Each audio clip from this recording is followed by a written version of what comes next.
Wow, I didn't see that coming. No. Phil Pito along with Wally Zerbiak from our Delta MSG studios. Series tied at 1. Knicks were up 91-79 after 3 quarters of play, and they just were completely outplayed in the fourth quarter. I can't remember the last time we've seen that when it's mattered, when it's really mattered. Knicks were really outplayed there with the game on the line. Everything that could have gone wrong went wrong, starting with the bench play to start the fourth quarter. The momentum was seized by Kuminga and the Atlanta Hawks. And then once the starters came back in, you would think the starters have had the advantage the whole entire series. But too much Jalen Brunson dribbling. There was Josh Hart, Jalen Brunson pick and roll the whole entire fourth quarter. I don't know why there wasn't more Karl Anthony Towns, Jalen Brunson pick and roll in the fourth quarter. There was one play of that, and Jalen got a pretty good look that went in and out, but at least it was a little more of a rhythm shot and not as much of a one-on-one or one-on-five. It looked like the whole entire fourth quarter for the Knicks. So they got to figure out a lot from this loss, because the Atlanta Hawks completely stole that game. And in a 7-game series, when you steal a game like this that you should not have won, and the Hawks should not have won this game, sometimes that can really bode big in a 7-game series. It seemed like the Hawks, well, they were just hanging around. Yep. Hanging around. Yep. Knicks up 8, Knicks up 12, Knicks were never really able to extend it to a huge lead. Right. Hawks are hanging around. They outscored the Knicks in the fourth quarter 28-15. Yep. And the Knicks, Wally, shooting in the fourth quarter 5 out of 22. Yep. Was that poor shot selection or really good defense? It's a combination of both, but at the same time, the Knicks haven't had problems scoring on the Hawks this whole entire series. It was just a problem with the offense completely going stagnant. Walking the ball up the floor, the pressure really got to Jalen Brunson. He had a guy defending him on the other side of half court. Josh Hart's pick and rolls were way too far out. You're not going to do anything when you set a screen at half court. The defense is going to switch it or go under it. That's just basketball 101. So the Knicks have to figure out a way to kind of get their offense more pressure, at a closer amount to the basket. I mean, it's just too far out where the Knicks are being forced to start their offense, and as a result, the offense had no flow, no rhythm. Nobody got any good touches, and they were working against the shot clock the whole fourth quarter. All right, well, let's bring in Alan Hahn. He's across the street in MSG. Alan, your reaction to what just transpired? Well, the building is stunned. Usually when the game ends, the place empties out pretty quick. There's still people just standing, all looking around like, did that just happen? It's really like the crowd went from this anticipation of going up 2-0 early in the fourth quarter with a double-digit lead, and little by little, with every three-point miss the Knicks had, and there were a lot of them. I mean, you make 11 threes, 11 for 34, you're going to struggle.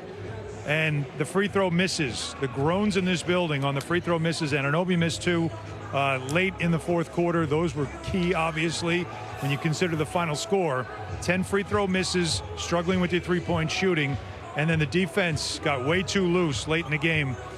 That's the recipe for a meltdown, and that's what we saw here on the Garden floor. Yeah, it was. It absolutely was. And, the Knicks have to get back to the drawing board, because these are some things that, Coach Mike Brown has been preaching. We got to be a little bit more aggressive offensively, push the ball up the floor. We can't just stand around and watch Jalen Brunson and expect him to bail us out every single game. And Jalen Brunson has to do more to get that ball popping a little bit more in the fourth quarter. And conversely, like, nobody can stop C.J. McCollum on the Knicks right now. This guy has come into Madison Square Garden and completely dominated in 2 games. The Knicks have no answer for him defensively, and that's a real problem, because he just took over the game in the fourth. I thought McCollum went after Brunson a lot, trying to seek out that matchup. They spread out the floor, and he was taking him one-on-one. There was a lot of back and forth. There was a lot of trash talk between the two teams throughout the game. There were timeouts where even the bench guys were coming over to mid-court, and they were having words with guys who weren't even getting in the game. We're talking to each other, so you could tell there was an animosity building. But I just feel like this is one the Knicks kind of let get away, not even gave away, because they were in full control of this game. And you felt it early on, especially. But missing so many open looks. I thought their offense was generating good looks.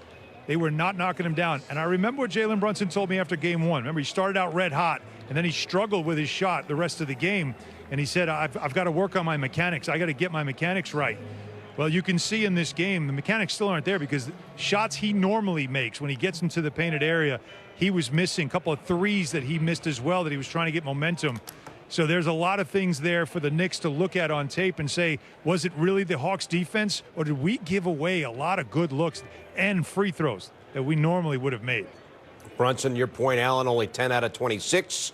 Our New York State Lottery power player, C.J. McCollum. Remember, they got him in the trade for Trae Young. Yep. McCollum's had a really good run in the NBA. Didn't play a lot with the Wizards. He's had some injury woes, but Wally, he's 34 years old. He scored 32 points. Dominant performance. Just completely controlled the game in the fourth quarter.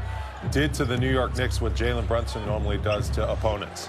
He just did whatever he wanted. I think he got sparked by this little altercation with Alvarado. And as a result, the fire was lit, and the Knicks had no answer for him. One-on-one, he doesn't even see Jalen Brunson there. He blows by him, gets whatever shot he wants. This was a really tough shot. At some point, with OG Anunoby draped all over you, you make that go-ahead pull-up jumper falling out of bounds. When he took that, I didn't think he was making that one, but that just goes to show you what a shot maker he is. He is a shot maker. He's been that for his whole entire career. In Portland, he was alongside Damian Lillard. So the Knicks are going to have to figure out, if you want to play in tight games, you got to get the ball out of that guy's hands. You know, and Wally, you brought up something before that I think is also going to be talked about. I'm sure there'll be questions asked of Mike Brown as well, is some of the rotation decisions, some of the lineups that he had out there. There was a lot of bench minutes that in game one, the Knicks owned, that in game two, they did not. Kuminga had a different energy to him, and the Knicks really, other than Mitchell Robinson, who had a strong game, but there was really no one else coming off the bench that had the kind of energy that Kuminga brought to this game. He was a difference maker, and those were key minutes because we saw in game one, those bench minutes were in favor of the Knicks, and game two, in favor of the Hawks. All right, Alan, we'll see you when you hop across the street here to join us on the set. And your point, Jonathan Kuminga had 19 points. Yeah. The Knicks bench, Mitchell Robinson -10, Deuce -4. We had Shamet -6, and Jordan Clarkson -5. So bench struggles. Much more to 10-1, game one last night. Cavs tonight beat the Raptors. Highlights coming up later on the MSG 150.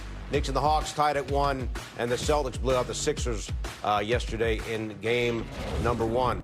Knicks were rolling up until the final 12 minutes. They're up 91-79 after 3 quarters of play. They were dominating the inside. Cat was doing, he had 14 points in the third quarter. Mitchell Robinson tied a career high with 13 playoff points. They were dominating the Knicks. They were dominating the inside. We talk a lot coming into the series about their height advantage. It was all going their way, and then it wasn't. It's a very odd situation tonight in terms of how it was going and how it ended. Yeah, because the Knicks had control of this series all 7 quarters, pretty much. They just looked like they were tight, and everything was under control. But then in that fourth quarter, it started with the bench kind of gave up a little bit of momentum, and the Hawks saw some life. And then as a result, in the fourth quarter, you live with Jalen Brunson having the ball in his hands and making decisions the whole entire time. And McCollum was better. That's the bottom line. It comes down to, at the fourth quarter, the 2 best players on the team, they're going head-to-head. They're taking every shot down the stretch. Who's going to make them? Who's going to miss them? In this game, McCollum outplayed Jalen Brunson in crunch time. As a result, the Hawks stole this game. They haven't really been in this series much, but they came back in the fourth quarter from a double-digit deficit and stole game 2. So it's 1-1. It's a long series, it looks like it's going to be now, but the Knicks definitely gave away an opportunity to go up 2-0. All right, let's take a look at the second half. Knicks won the third quarter by 5, but lost the fourth quarter by 3. Yeah. And the third quarter, the rhythm and the flow was all Cat had there. a huge third quarter, Wally. He had 14 points. Yeah, and you know, Cat, I just think the go-to play against this Hawks team has to be Karl Anthony Towns and Jalen Brunson pick and roll in the fourth quarter, and we only saw it once. Jalen didn't hit the shot, but he got a pretty good look. It just kind of works. Your 2 best players in the hardest play to guard. Here in the fourth quarter, Kuminga just getting loose. Knicks could not get stops. They were mismatched with some of the lineups. There you see mismatched communication on a switch. They're looking at each other. And this Atlanta Hawks team, if you make mistakes defensively, they're going to put the pressure on you. You know, Jalen Brunson tried to continue to attack. But 9 for 26, like the fact that the Knicks only lost by 1 when he shot 9 for 26. 10 for 26. 10 for 26, okay. That's a credit to their defense was really good for 3.5 quarters until the fourth quarter where C.J. McCollum just took over. They were down 4 at that point. The Knicks were. Brunson hits a hard, tough shot, and then McCollum here. That's over OG Anunoby. I didn't think he was going to be able to get that up over OG. Really tough shot. And here, the long arms and Nickeil Alexander-Walker. Brunson has it tough with Daniels, Walker, you name it. Bunch of guys guarding him. That was a good play there off the inbounds to get Jalen that wide open look here with 7 seconds to go. And then no use of the timeout by Mike Brown. I think he thought they had an advantage. They got a decent look. Could have stole that game right there. But Mike Brown could have used the timeout, could have advanced the ball, and then set up a play, kind of like he did the possession before, to get Jalen that wide open three. But you kind of live with that miss by Mikal Bridges there. That was a pretty good look. Alan mentioned when he joined us, Knicks missed 10 free throws. Knicks dominated the boards. Second chance points, 24-9. Knicks led Wally 91% of the game. Hawks led 3% of the game, and it's the Hawks who win the game. I know. Well, it happened. And, you know, one thing I want to ask you, they're a young team, don't have a lot of playoff experience. How important might this win be for their confidence going forward here? It's very important because the Knicks, they had them under complete control the whole entire game. And I give Quinn Snyder a lot of credit, man. He has his guys believing. He saw the Knicks let their guard down in that fourth quarter just a little bit, and they jumped at it. I mean, this team just jumped at it like a bunch of raptors. They just went right after this game. C.J. McCollum has the experience. He's putting this team on his back. He's giving these young guys belief. With the way he's playing, it's a real problem for the Knicks in this series because the Knicks don't have an answer to slow him down. And once all these younger guys start to gain a little bit of confidence and we go down to Atlanta, the Knicks made it tough on themselves by not taking care of business and going up 2-0 at home.